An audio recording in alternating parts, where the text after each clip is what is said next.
Once again, ladies and gentlemen, good afternoon and welcome to Caesars Tahoe in beautiful Lake Tahoe, Nevada. Cedric Kushner Promotions, in association with Corona Extra, present the Heavyweight Explosion. Today's bouts have been sanctioned by the Nevada Athletic Commission, Executive Director Mark Ratner, Chairman Dr. James Nave, and Commissioners at ringside, Dr. Elias Ghanem, Crispin Rivera, Luther Mack, and Nat Caroselli. Physicians at ringside, Dr. Craig Hugmanson and James McLennan. Timekeepers, John Rogers and Steve Menzel. And from the USBA, Supervisor Dan Jones. And our matchmaker for today's bouts, Bill Benton. And now, ladies and gentlemen, from beautiful Lake Tahoe, Nevada, 12 rounds of boxing for the USBA Heavyweight Championship. Your judges for this bout are Bert Clements, Keith McDaniels, and Doug Tucker. Your referee, His Honor, Mr. Mills Lane. And now, fighting out of the blue corner, from Milwaukee, Wisconsin, weighing in at 232 pounds. This fighter's record is 12-1-1 with 6 KOs, and is wearing red and white trunks. Ladies and gentlemen, the challenger, Lyle McDowell. And now, ladies and gentlemen, our champion fighting out of the red corner from Grand Rapids, Michigan. He is undefeated as a professional with 15 victories, 3 by way of KO. This fighter weighed in at 224 pounds and is wearing black trunks. Ladies and gentlemen, the USBA Heavyweight Champion, Buster Mathis Jr. Your referee, Mills Lane, for the instructions. All right, we've already gone through the instructions. The right here is going to be all right. Right here is going to be all right. Expect a tough, clean fight.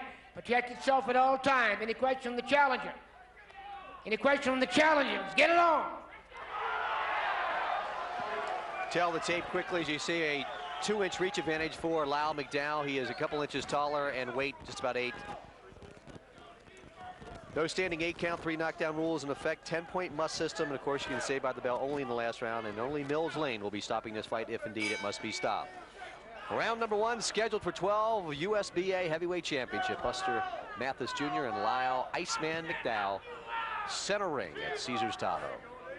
And that's just where Lyle McDowell would like to spend this afternoon, right in the center of the ring with Buster Mathis Jr. He doesn't want to have his back to the ropes, which is just where Buster wants to have him. Buster's going to feel him out here for about 30 seconds and then just press him. That's what he does. He works his way in with a jab and works that body. He's not a big puncher, but he gets the job done. He's very busy. Buster Mathis coming off a 10-round decision over Michael Faulkner back in October 1st, and Lyle McDowell fighting most recently on August 31st, taking out the omnipresent Keith Sir Jabalot McKnight.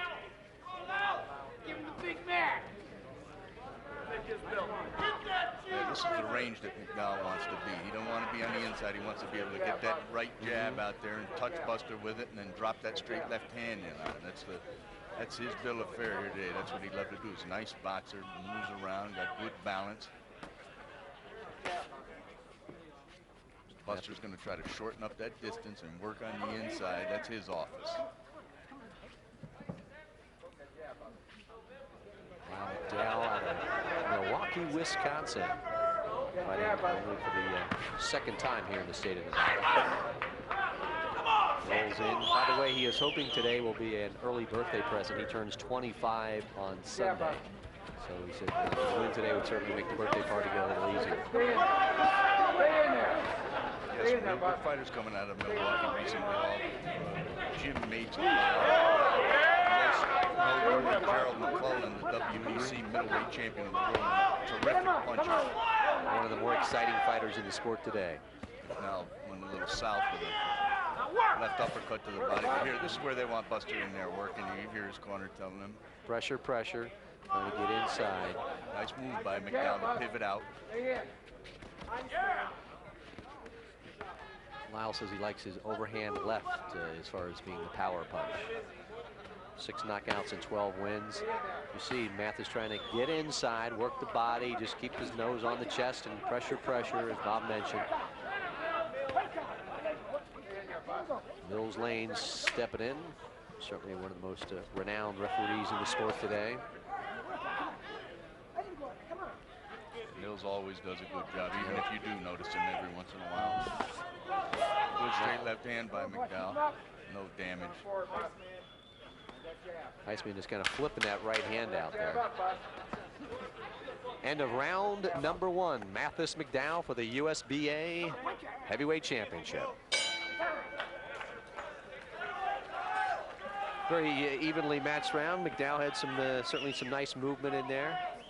Yeah, I give McDowell the first round based on the fact that, you know, he did what he wanted to do. He stayed out at that jab length from Buster and never really let Buster get on the inside and work.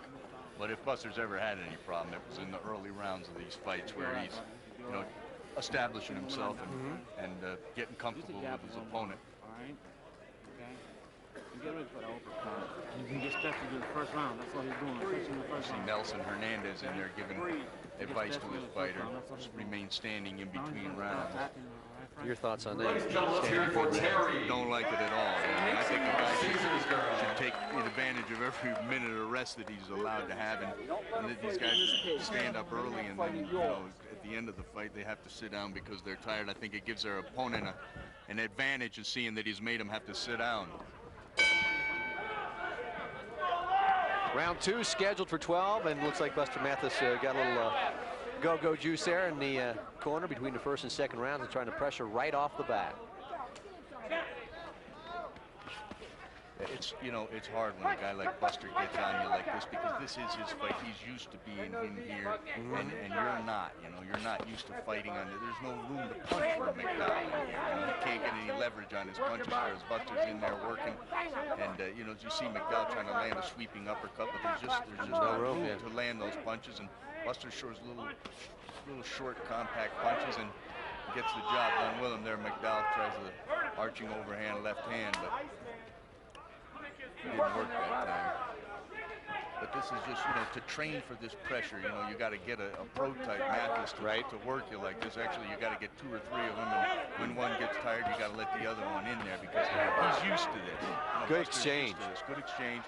McDowell landed his own punch after Buster got off a 2-punch combination, but this is where Buster, there you see again, he doesn't knock guys out with those shots, but he works his head from side to side. He pulls it out, and the point that, you know, where his head was, it leaves an open spot, and he lands right on it. So he's constantly bending at the knees and keeping his hands busy. He's a hard guy to beat in there. Said McDowell camp told me that they knew exactly what to expect. In fact, he said he dips and doodles much like Joe Frazier used to. Stays low, keeps good head movement, hard to hit, and nice overhand right as he's looking far more impressive this round than he did in round number 1. Yeah, no, he is. Buster is, like I said, the first round, you know, sometimes he goes out and does it all for 12 rounds, but in this fight it looked like he took the first round out seeing what McDowell was going to try to do. These guys are very familiar with each other. They fought in the amateurs, and they're from the same region of the country. They've seen each other fight a bunch of times, but here, there's no distance between the two of them. This is Buster Mathis's office. In the first round, we saw McDowell, you know, on the outside with his right jab out there. That's where he wants to fight this fight. But he's fighting Mathis's fight, at least so far in round number 2. And as you said, Mathis, an excellent in-fighter. Gets a lot of shots off. They're not as clean as you'd like to see, but they're still points, and he keeps the pressure. I think he just wears these other guys down. He wears them down, and one thing is going to be very significant. Buster's been up here for several weeks, up Good here point. at 6,700 feet, and McDowell's been here for 3 or 4 days, and that it weighs not only on your lungs, on your body, but it weighs on your mind. Fighters, they start thinking, God, you know, I'm tired, you know, my lips are burning, my lungs are burning, God, this altitude up here is something, and whether they never heard the word before, but they know. Round number 2 coming to a close. Mathis McDowell. As you said, Lyle McDowell has never been past the 7th round, and Buster Mathis has been there, oh boy, he's 10 rounds, plus 10 rounds 7 times. So he's a guy who almost psychologically feels that when this thing goes deep into the fight, he will have not just a physical advantage, but as you mentioned, Bob, that mental advantage as well. And look at McDowell right now with this. He's sitting down now. He's huffing and puffing. He's got his arms up on the ropes. His trainers just pulled him up. What you want is just like you see Buster Mathis Jr., your 2 gloves in your lap.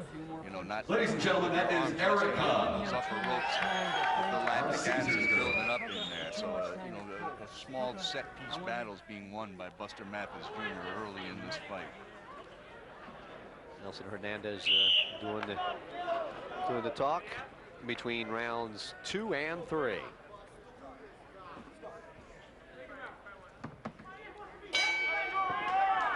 Round number 3, Mills Lane is your referee. Buster Mathis in the black trunks, Lyle McDowell in the red with the white. And good round for Buster Mathis. Round number 2 is he turning the pressure style into a more successful attack in round number 2.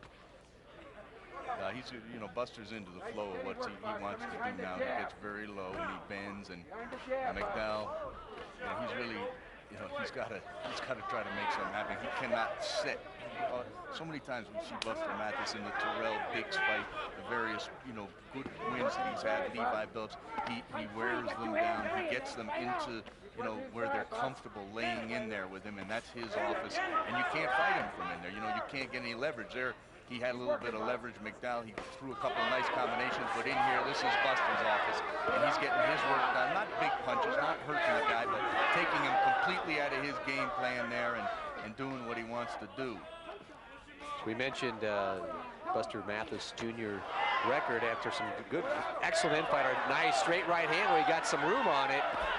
Really, McDowell seems to be a little bit wobbly right now. He's not only wobbly, but all this pressure is going to pick up his heart rate, and his lungs are going to start burning. And Buster Mathis Jr. brings this on every minute of the fight. So McDowell is going to have to make some changes here, or this is going to be a long afternoon for him. Buster Mathis Jr., as he said, plus 10 rounds 7 times in a very short career. But McDowell, you pointed out between rounds 2 and 3, was sucking air with the legs outstretched and the hands by the side, and certainly has done nothing to change the ebb and flow of this fight here. Right. I mean, he stood up in the first round and showed a lot of confidence, and by the end of the second round, he was sitting there with his hands up on the ropes, sucking wind. That's the kind of a psychological advantage you don't want to give your opponent. Now, those aren't killer punches by Buster, but I promise you something, McDowell's in a lot of trouble. It's combinations of punches by Mathis. He does not let you rest. He does not let you breathe. He's in there working upstairs, downstairs, and Buster Mathis is in there having fun right now. Just punching away at will. McDowell has not thrown a punch for the last minute or so. He doesn't have any room. He doesn't, and he's not going to get any. Mills Lane looking very closely at Lyle McDowell. As you said, those aren't power punches, but they're just a cumulative effect that after a while, they're just going to chop him down like a big oak. That's right. That's right. And this is Buster Mathis at his finest. You've seen him turn a left hook into a left uppercut in mid-flight. Excellent work by Buster Mathis Jr. And this is a great USBA title defense. Of course, it's not over by any means, but he looks the goods right now, Hugh. We got about 10 seconds going round number 3. A huge round for the champion. Everything going right for Buster Mathis Jr. from Caesars Tahoe.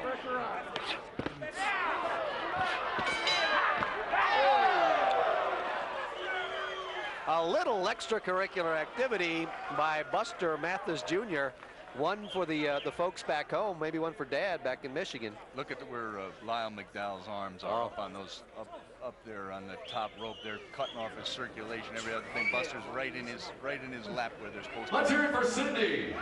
You know something? I've seen Buster on television a couple times, and this is the first time I think I've seen him up close. But you really can't garner any sort of appreciation for a fighter like him until you see him like this. I mean, here's Buster cleaning house on Lyle McDowell, and this, could have easily been a 10-8 round, even without the knockdown. Lyle McDowell threw a half a dozen punches in this fight, and you see him there, he's just getting painted by Buster Mathis Jr. And business as usual. Big round.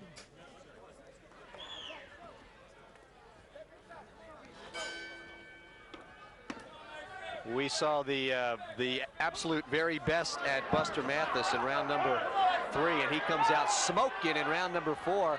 Lyle McDowell, I think, is going to maybe make one of his final stands here to try to get some momentum back in his fight. The thing of it is he'd be much better off trying to make something happen here than just settling back and trying to absorb this beating, because he can't absorb what he's getting from Buster Mathis Jr. here much longer. His legs are going to betray him.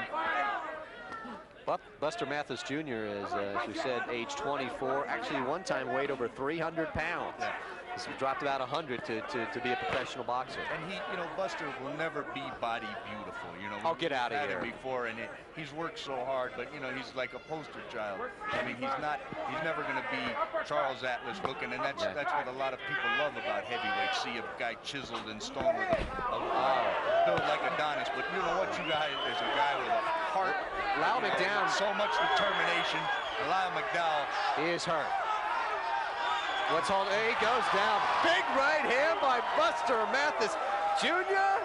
chopping down the oak tree at Lake Tahoe. I don't know. He can't punch. Lyle McDowell getting up. Mills Lane going to take a real close look. We still got a minute 40 to go here in round number 4. It won't go because it's going to end right now. As a matter of fact, McDowell's people are looking like they might want to stop the fight themselves. Buster Mathis keeping that pressure on. Buster Mathis Jr. What?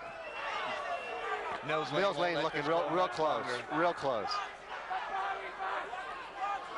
And this is Buster, you know, he knows how to work under these circumstances.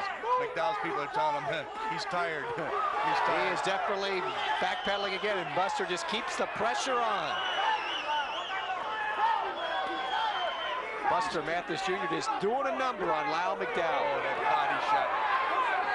Mills Lane taking a very, very close look right now. What's holding up Lyle McDowell? We're not real sure. He's leaning on Buster right now. Yeah, he's badly hurt. And the eyes are glassy against the ropes. Buster's got to give himself a little room to punch here, and he can finish this fight.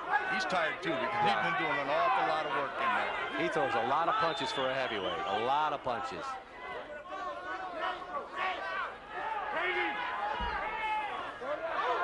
Rights and lefts and the pressure's on inside 30 seconds.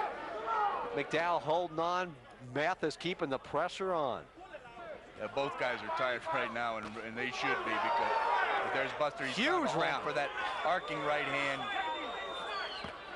McDowell, to his credit, continues to try to fight. He's about done. That'll be doing for round number 4. Big round for Buster Mathis Jr. Wow, the crowd really coming to life after an explosive 4th round by Buster Mathis Jr. Nelson Hernandez doing everything in his power to revive his fighter in between rounds 4 and 5 here, but and there's not much he can do at no. this stage. Round number 5, this is Terry. Action round number 4, Bob. Excellent right hand here by Buster that drops McDowell, but it was an accumulation of a massive beating right there. He goes, but arcing right hand, but there was 50 punches before that. And here we see Buster trying to finish McDowell. Mills Lane is going to, as we take more action here, that was at the end of round number 4. Mills Lane is going to making sure that the tape that we mentioned at the end of round number 4 is taken care of. The Iceman. What do you feel? Are you going to pull it or what? Are you going to fight for me? You're not fighting. Okay, let's go. You're not fighting. Your sister's out there? Let's go. Come on, let's go. Your sister's out there?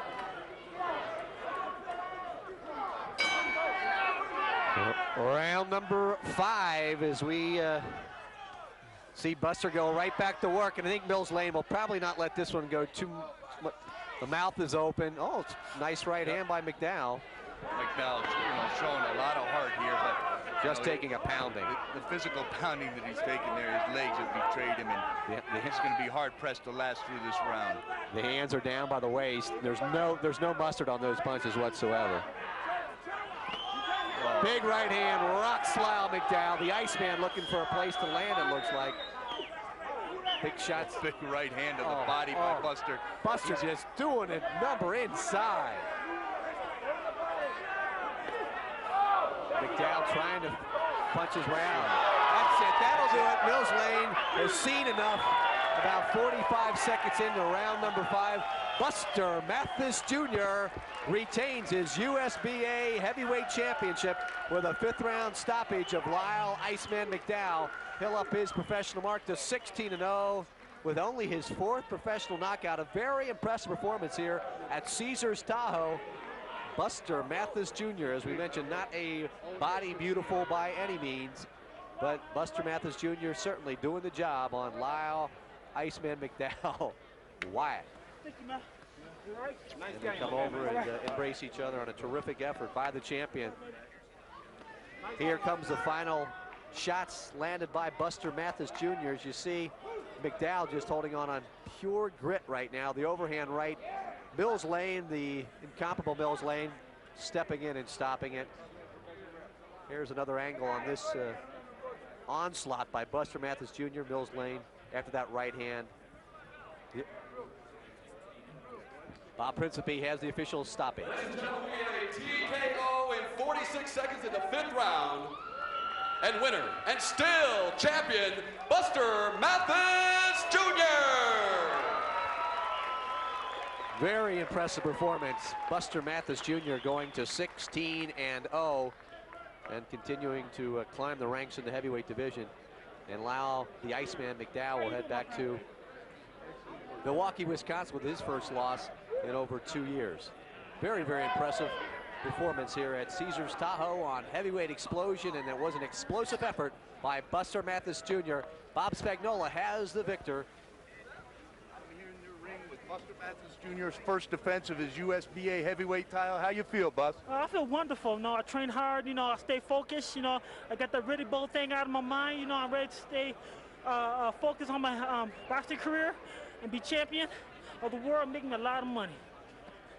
Well, that's the name of the game in this business. Listen, you know, McDowell came out southpaw up here at 6,700 feet. You had a lot of adversity to deal with in this thing. Were you worried about any of it? No, because I trained too hard to overcome that. You know, I was up here for 2 weeks, getting adjusted to the altitude. I got some sparring partners that were southpaw, and I trained and ran hard, and I was prepared for this. It was an excellent performance. What do you guys think? What do you have anything in mind for next, or are you just going to enjoy this victory and sit down with your promoter, Cedric Kushner?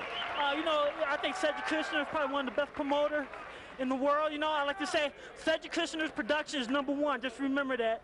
And you know, I'm here to fight. When I come in the ring, I represent Cedric Kushner, my trainers, my father, myself, my family. And when I fight, I perform for myself plus for them. And so that's why I'm here in the first place. That's where I am, you know, because all those people is behind me and supporting me and everything. And I'm just ready to go.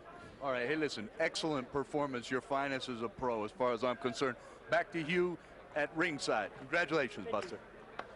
Thank you, Bob, and without question, there is the USBA title belt going to be around the waist as we get in the action there. The last punch of the fight, which Mills Lane said enough is enough, stepped in, as we said, 45 seconds into round number 5, and Buster Mathis Jr. coming on big time in rounds 2, 3, 4, and 5 to retain his title belt and remain undefeated at 16-0, and only his 4th knockout.